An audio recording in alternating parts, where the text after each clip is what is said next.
Coucou tout le monde. Aujourd'hui une vidéo sur la parentalité, les enjeux que ça représente en 2020. Alors je vais pas avoir la prétention de faire une étude sociologique là-dessus. Je vais faire des raccourcis, vous m'en excuserez. C'est vraiment pour aller droit au but sur le message principal que je voulais partager dans cette vidéo. Donc aujourd'hui, parents de 2020, on est beaucoup sollicité sur évidemment l'éducation positive, sur tout un tas de livres, de conférences, de neurosciences, de plein de choses en fait qui vont effectivement démontrer, et heureusement, que l'enfant a besoin de tel accompagnement, de telle verbalisation. euh, Évidemment de bienveillance, l'éducation positive, c'est juste hallucinant de devoir dire éducation positive. Euh, et en fait, c'est évidemment pas remettre en question. Merci pour tous ceux qui ont permis ce travail-là et ces recherches-là et cette évolution-là dans la conscience collective. C'est hyper précieux. Maintenant, justement, je m'adresse aux parents qui sont déjà, on va dire, dans l'intention de bienveillance, d'amour, d'accompagnement, qui sont déjà branchés sur ça, parce qu'il faut savoir que ces sciences-là, elles sont arrivées aussi parce que la parentalité, c'était pas forcément quelque chose qui a été beaucoup étudié, ça devait être quelque part acquis. Il y a eu évidemment beaucoup d'abus, des gens en souffrance qui élevaient leurs enfants dans la souffrance, donc toutes ces choses qui font une humanité peu consciente, avec beaucoup de traumatisme. Mais bon bah voilà, on a évolué, il y a eu Dolto qui est passé par là aussi, etc. etc. Et donc aujourd'hui, évidemment, c'est à des parents qui sont déjà dans cette démarche-là intérieure que je m'adresse, parce que pour les autres, malheureusement, ils n'en ont forcément pas conscience, donc ils tomberont sûrement jamais sur ce genre de vidéo. Mais pour vous qui êtes déjà dans une préoccupation du quotidien, de votre attitude, de vos mots, de vos gestes, qui vont rentrer, vous êtes sûrement en train de rentrer dans une forme de culpabilisation un peu automatique aussi. Et puis je tombe souvent sur des posts un peu là-dessus, où les gens se reprochent beaucoup certaines choses, on va dire, dans leurs actes ou leur façon d'être, alors qu'en fait, ça va être des choses assez banales. Voilà, assez banales, et qu'ils ne se pardonnent pas eux-mêmes. Donc, ils ont une forme d'exigence extrême en tant que parents. Pourquoi je parle de ça? Absolument pas pour banaliser la violence. On ne parle pas de violence dans cette vidéo-là, évidemment que c'est exclu, mais on va parler plutôt d'une forme de spontanéité, que le parent s'interdit parce qu'il est dans il va sans arrêt peser ses mots, évaluer ses actes, et ça va couper toute forme de créativité aussi avec son enfant. Et c'est aliénant en fait pour le parent, mais c'est effectivement aliénant pour l'enfant, alors que tout part d'une très bonne intention. Alors pourquoi c'est aliénant? Alors justement, la personne elle essaye de tout bien faire, tout comme c'est marqué dans les bouquins, tout comme on essaye de, enfin voilà, bref. Et bah, c'est que l'enfant, il est pas, pas stupide, pardon, il est hyper instinctif, donc il est connecté à l'intention du parent, il va être connecté à son inconscient également. Il n'est pas.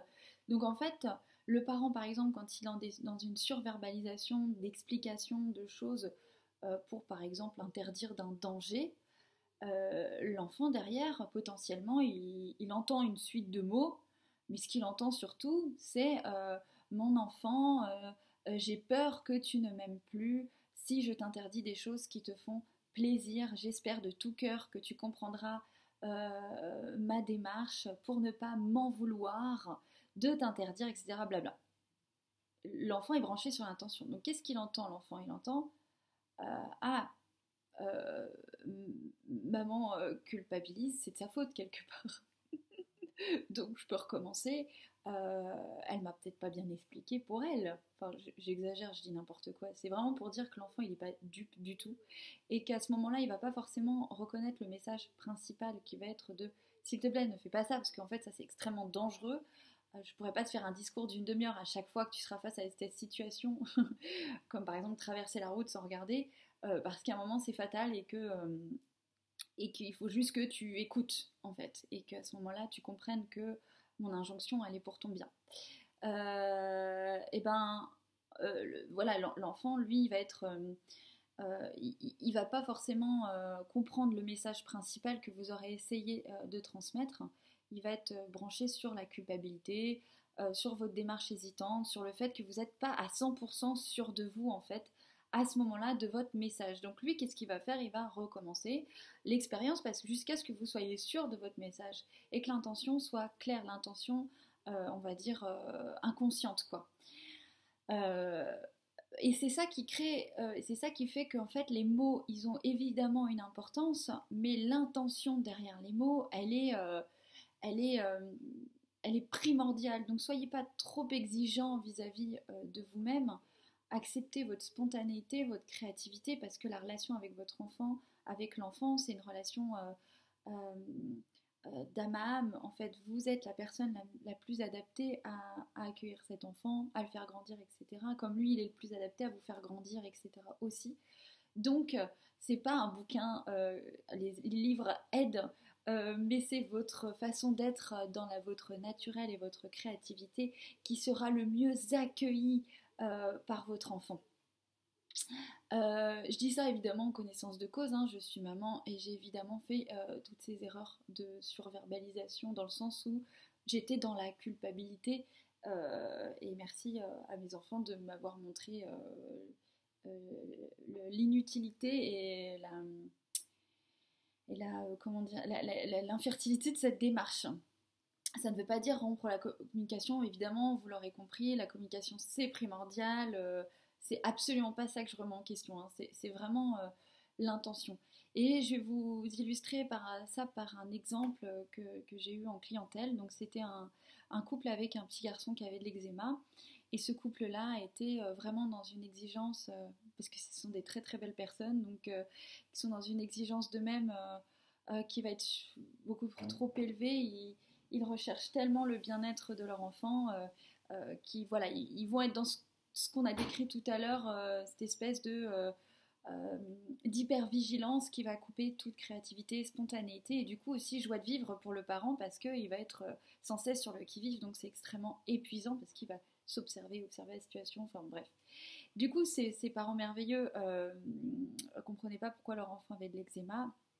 Et le message qui est ressorti en séance, c'était principalement que en fait, ses parents étaient tellement dans le contrôle d'eux-mêmes, donc qui faisait qu'ils étaient vraiment dans une joie, ça baissait leur joie de vivre en fait, ça baissait, c'est comme si ça baissait aussi l'amour et pas l'amour pas du tout, mais que la joie du lien parent-enfant était diminuée à cause de cette surexigence.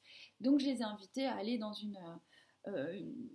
être plus décomplexé, être plus on s'en fout en gros un peu, on se lâche un peu parce qu'en vrai l'intention qu'on a elle est bonne, que le cœur il est là, que la connexion avec l'enfant elle est présente, donc il faut arrêter de mentalement se surévaluer quoi.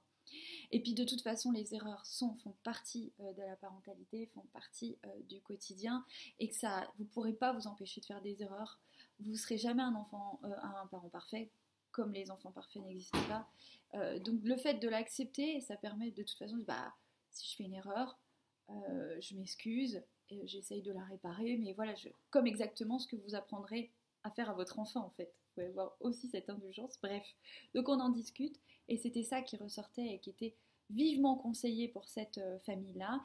Et donc j'ai eu des nouvelles justement hier, après quelques mois, et en fait, au bout d'une semaine où ils ont changé leur comportement, où ils se sont validés en tant que parents, ils n'ont pas demandé à leur enfant de les valider, ils se sont acceptés en tant qu'étant choisis par leur enfant, donc étant les meilleures personnes pour justement l'accompagner, avec leurs défauts, avec parfois leur abus de langage, parfois avec leurs défaillances, etc. L'enfant s'est complètement détendu et il n'y a plus d'eczéma en fait, c'est terminé. Donc c'est une merveilleuse histoire qui m'a vraiment confortée dans l'idée de faire cette vidéo parce que ça faisait un petit moment que voilà, ça me trottait dans la tête, mais je sais que c'est un sujet délicat Je voulais surtout pas offenser qui que ce soit dans les croyances, hein, évidemment pas, parce que vous avez bien compris, il y a pas, c'est pas, on n'est pas en train de dire je suis pas en train de dire qu'il faut aller contre une méthode, pas du tout.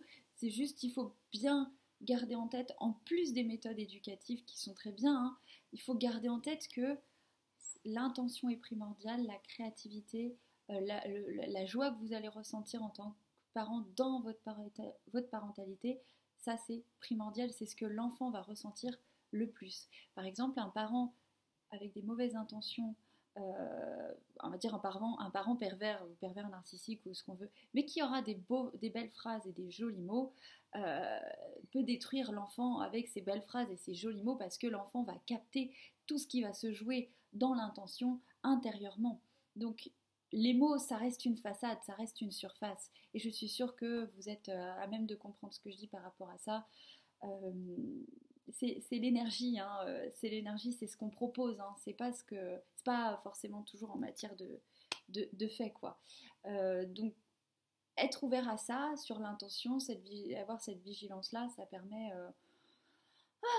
de se déculpabiliser, d'être plus spontané et de bien vivre sa parentalité. Voilà, bon bah je vous fais plein de gros bisous, j'espère que je ne me suis pas trop répétée. Et puis bah à très bientôt.